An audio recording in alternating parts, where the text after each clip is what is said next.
Well, good evening and welcome to Tucker Carlson tonight. For months, Trump defenders have alleged that Robert Mueller's investigation is tainted with partisan politics. They've noted, for example, the strikingly high percentage of prosecutors on Mueller's team who are also major Democratic donors. The president himself has frequently echoed these charges, implying that the investigation is a partisan witch hunt concocted by his enemies to overturn last fall's election results, basically a coup. We haven't joined that chorus. Prosecutors, like military officers and surgeons, are trained to rise above their own politics in the service of duty, and most of them do that. In the absence of hard evidence to the contrary, it seemed wise to give this investigation the benefit of every doubt and wait for the outcome. We're Americans. We believe in the fair application of justice. We think that's what normally happens. Well, unfortunately, it's getting harder to maintain that faith. 2 days ago, news broke that a key figure in the Mueller investigation, a longtime FBI official named Peter Strzok, had been removed from his job for sending highly political text messages to his mistress, who's another FBI official. Apparently, those texts attacked President Trump and expressed affection for Hillary Clinton. Now, ordinarily, this would not rate a headline. Even career government officials are allowed to have political views. But this is no ordinary moment. Peter Strzok is at the very center of the two most politicized Justice Department cases in a generation. Strzok was, first of all, deeply involved in the investigation of Hillary Clinton's private email server last year. At the conclusion of that investigation, it was apparently Strzok who changed the FBI's description of what Hillary did from grossly negligent to extremely careless. Now, the first description is a crime, the second merely a blunder. So, in effect, Peter Strzok exonerated Hillary Clinton in the middle of a presidential campaign. But then he kept going. Strzok went on to sign the document, the official document that opened an investigation into Russian meddling in the election, the very same investigation the Hillary campaign was calling for at the time, the one that has now completely overwhelmed the Trump presidency. And if that wasn't enough, it was also Peter Strzok who, according to news accounts this afternoon, oversaw the FBI's interviews in January with General Mike Flynn at the White House, the ones that resulted in Flynn pleading guilty to felony charges on Friday. Apparently, Flynn had no idea he was being interviewed, and that would explain why he didn't have a lawyer present. If true, that would qualify as trickery. It would be unethical. Again, like Zelig, Peter Strzok in the middle of it. So you can see why Strzok's politically charged text to his mistress might matter at this point. What exactly did Strzok say in those texts? We still don't know the answer to that because, for reasons it will not even explain, the FBI won't tell Congress. So all the way back in August, the House Intelligence Committee sent a subpoena to the FBI asking for, among other things, information on why Peter Strzok was removed from Mueller's team. But instead of replying, the FBI simply stonewalled and said nothing. Well, that's not just infuriating, it's unconstitutional because the FBI is not its own government. It's a single agency within the executive branch of our federal government. It's accountable to, among others, the United States Congress, and therefore accountable to voters. Keep in mind, nobody elected Peter Strzok to anything. You elect members of Congress to keep people like Peter Strzok in line. Now, when people like Peter Strzok decide that Congress has no power over them, they're giving you the finger, and they're threatening democracy. That should not be allowed. And yet, amazingly, it's common. It happens literally all the time in Washington. Last summer, for example, Congress sought basic information about the infamous Trump dossier. Did the FBI pay for it or part of it? Did FBI agents believe the contents or use them to drive their Russia investigation? These are basic and central questions, and yet the FBI just ignored them. They didn't feel like answering, and they rarely do. Back in 2015, two Islamic extremists attempted to shoot up a Muhammad cartoon contest in Garland, Texas. Remember that?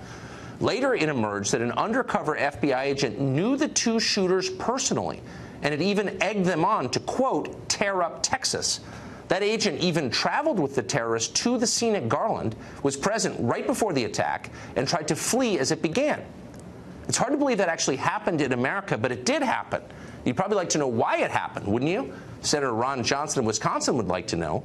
He's repeatedly asked the FBI to explain why it shielded terrorists, how it could have failed to stop the shooting that happened later. And yet he still doesn't know. Senator Johnson's requests repeatedly have been stonewalled by the FBI. A year before that, in 2014, Senator Tom Coburn of Oklahoma asked the Justice Department information about the gun that the Tsarnaev brothers used to kill a police officer right after the Boston bombing. He never received an answer to that question. We could go on. There are many examples of this, but the point is clear. The FBI is out of control, and not just in the Trump investigation, but much more broadly. An agency charged with enforcing the law clearly considers itself above the law, and that's a threat to you and every American, no matter who you voted for. Joe diGenova is a former U.S. attorney for the District of Columbia, and he joins us tonight. Joe, given the centrality of Peter Strzok in these two investigations, Hillary email and the current Trump-Russia investigations, on what pretext could the FBI be denying these texts to Congress? It's very difficult to see how they have any basis for denying Congress access to this data. They publicly leaked the reason that he was fired, removed from the case. So there can't be a personnel reason for doing it. Right. And even if there were, it wouldn't matter. Congress has a right to that data. They can receive it. They have to receive it.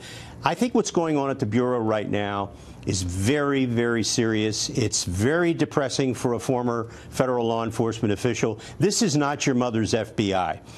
What's wrong with the FBI is not the average everyday agent. They're great.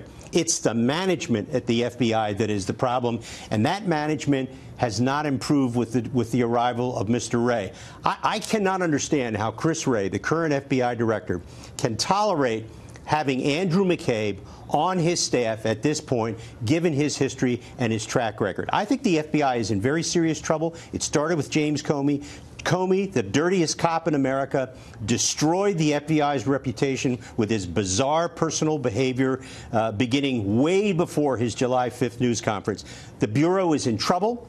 It needs a major overhaul, and if it continues to resist Congress, I believe that contempt of Congress for the current director and other people in the agency is absolutely justified. So this is the most powerful agency in the federal government. They can literally break down the front door of your house and take your freedom away, and they do that quite a bit. Or show up at your house in the morning while you and your wife are in bed in order to frighten you like they did with Mr. Manafort. What a disgusting, awful display of raw political power, not law enforcement power, political power. I think the Bureau has been politicized by Comey. I don't know what Wray's going to do about it, but he has a short time frame to fix it. Is it conceivable, and this was reported this afternoon, we haven't confirmed it, that General Flynn at the White House in January, newly installed National Security Advisor, meets with the FBI, talks to them. They don't tell him this is a formal interview, and it's on the basis of that that he's charged and pleads to perjury. It was Andrew McCabe who sent those agents there, by the way. The man who... But can you do that? Yes, you actually can. But here's what's disturbing about it. It's technically okay to do that, but you have to ask yourself, given the history of everybody involved in that case, who were involved in the Hillary email server case, where they conducted a totally irresponsible, unprofessional criminal investigation, and then they turn up the heat on this investigation of Flynn, the same agency. This is politics. The Bureau has been politicized. You compare the email server investigation of Hillary Clinton with the investigation of General Flynn and President Trump's aides, and what you have is a despicable politicization of the Bureau. They can no longer insist that they are fair at what they're doing. Well, it's the same charge. I mean, the same guy, Peter Strzok, apparently let the former Secretary of State off the hook for lying and then pushed the indictment on felony charges of the National Security Advisor for lying. So how is that? Mr. Strzok has been hopelessly compromised since he expressed his political views to his paramour, with whom he was another FBI official that he was having a sexual relationship with. Strzok is no longer credible inside the Bureau. That's why he's now in the Human Resources Department. Right. Just shakes the faith of every American in our justice system. And it should. And the cost is high. It undermines the country, quite apart from this investigation, I would say. Joe, thank you very much. You're welcome.